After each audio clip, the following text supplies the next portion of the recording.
After decades of begging, and I mean begging to be noticed, after decades of begging for attention, hell, some WNBA players are still pleading for your attention and your sympathy. You don't have to take my word for it. All you gotta do is follow Angel Reese on social media. Last night, she uploaded her latest video where she's essentially begging lonely men for their money. Hey, lonely men, it's me, Angel Reese. Guess what? I made new shirts that say Me Bounds. Get it? Me Bounds. Because I'm the best in the world at rebounding my own missed layups. Please make sure you buy one. All proceeds go to the Mama Reese Foundation so my mama can pay her mortgage and keep clapping back at the haters. Before last season, players in the WNBA were traveling to road games on Spirit Airlines, or in some cases, they were seated near the bathrooms on the Greyhound bus. As they were making their way through the bus terminal, it was extremely rare for a WNBA player to be approached for something like an autograph. In the rare instance that a WNBA player was approached by a random stranger, they were normally asking for directions to the nearest trash can. But since Caitlin Clark has entered the league and elevated this turd into the mainstream, something is happening to WNBA players that has never happened to them before. People are actually approaching them and asking for autographs. Naturally, most players have no idea how to respond to these positive reactions. For example, last season, the Chicago Bravado, they were exiting the Greyhound and they were approached by a frightening man who was holding pen and paper. The self-proclaimed big deal, Angel Reese. She was making her way off the bus, walking off the cardboard box ladder. And following closely behind her was Ken Carter. Fun fact about Kennedy Carter, Mr. Kennedy! After last season, Ken quickly figured out that her services were no longer needed in the WNBA dump, even though she's technically in the prime of her career. So this season, Ken is playing pretend basketball in Chihuahua or maybe Tijuana. Wherever the hell she's playing, the primary language definitely is not English.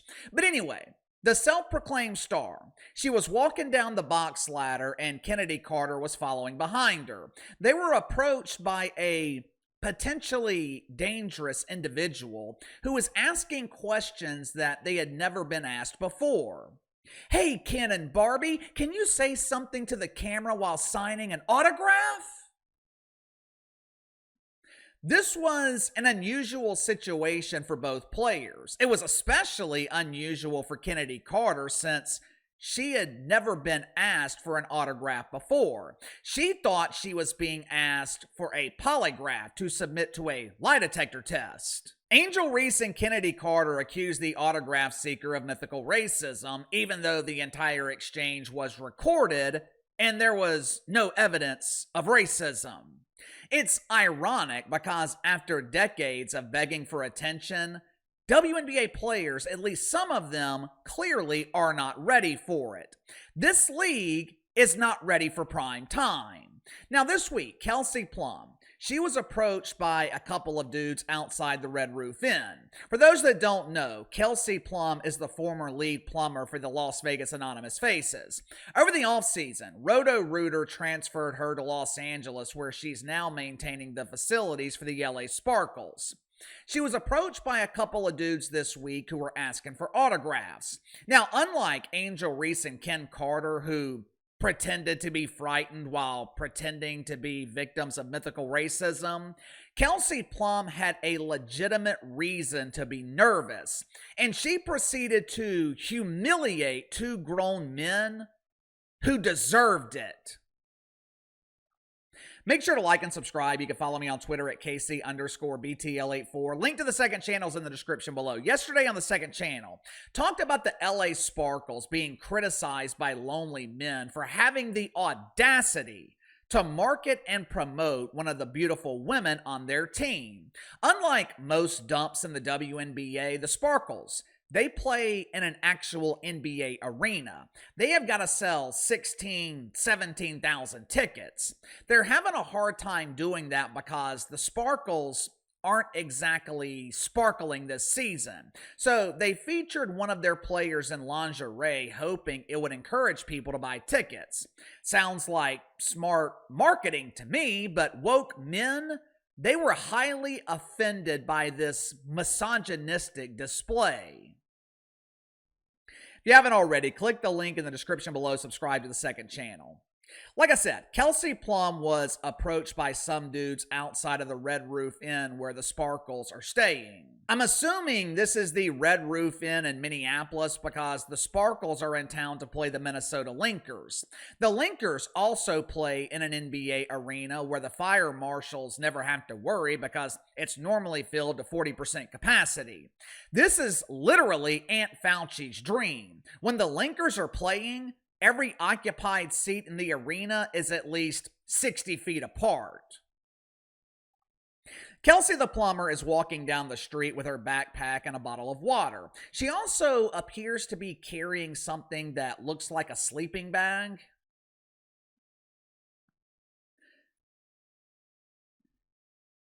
Maybe the Sparkles aren't staying at the Red Roof Inn for this road trip.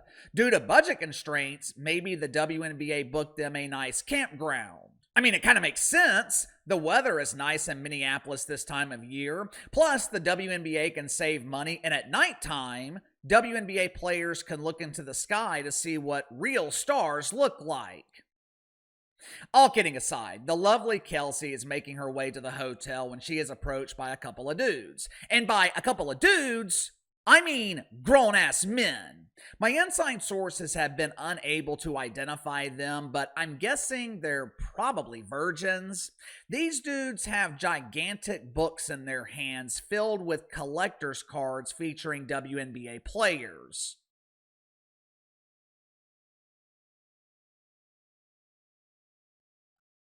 Okay.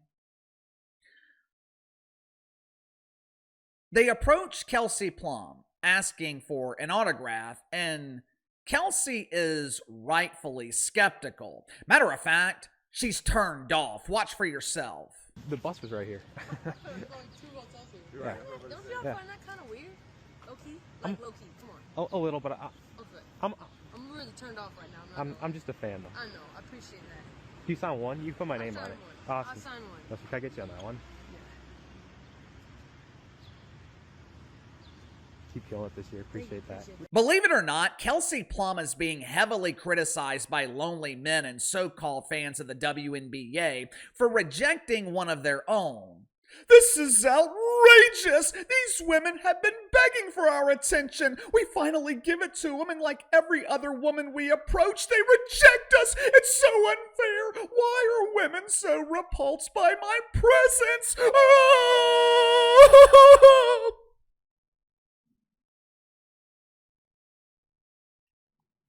For starters, if Kelsey Plum were being approached by real WNBA fans, if this was a father with his son or daughter, if this was a group of teenage girls asking for an autograph, there's not a doubt in my mind. Kelsey Plum would have signed whatever they wanted, no questions asked. She would have taken pictures, maybe said hi to mom and dad over the phone. I know I joke around a lot about Kelsey Plum because her name kind of makes it easy, and the league that she plays in damn sure makes it easy. But Kelsey Plum is one of very few players in the WNBA that I actually like. And you guys know, it is rare for Uncle KC to be complimentary of anyone associated with pretend basketball. That being said, Kelsey Plum had every right to be weirded out. I don't know how old these dudes were because they never showed their face on camera, but judging by the bass in their voices, they have definitely made it past the pubescent stage. I'm going to assume they're in their 20s, maybe even 30s. Whatever age they are, they're old enough to know better. You know who asked for autographs? You know who asked celebrities or unknown players in the WNBA to sign some doofus card? Kids, children, because adults know the vast majority of autographs are absolutely worthless. Not to mention the fact that adults also know that other adults are busy. Sure, they might be nice if you approach them. They might even navigate through your chest hair to sign your man boobs. But most adults have the common decency to not bother other adults, especially for some doofus autograph. A couple of years ago, I was in Cincinnati. We went to the national championship in Indianapolis, and we were staying in Cincinnati for a couple of nights before we flew home. Me and my friends, we were eating at Jeff Ruby's downtown, and Solomon Wilcots was at the table beside us. Now, for those that don't know, Solomon Wilcots is a former NFL player, but he's better known as a broadcaster for ESPN and mainly CBS.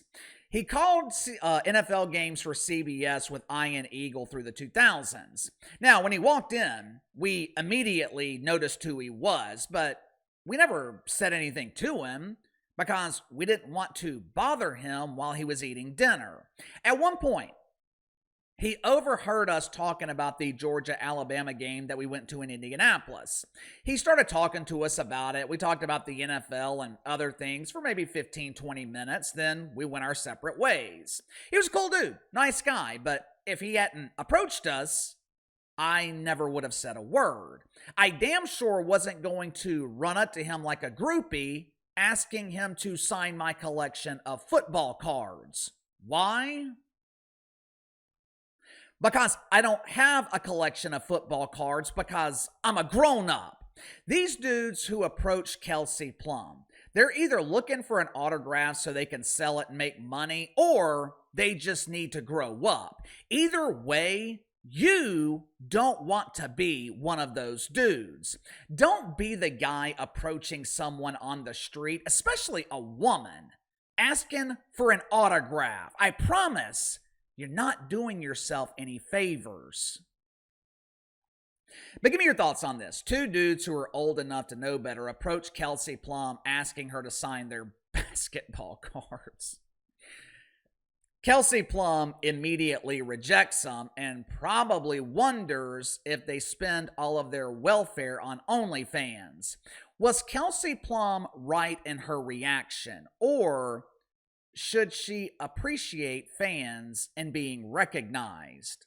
You tell me. Sound off in the comments below. I'll see you guys later.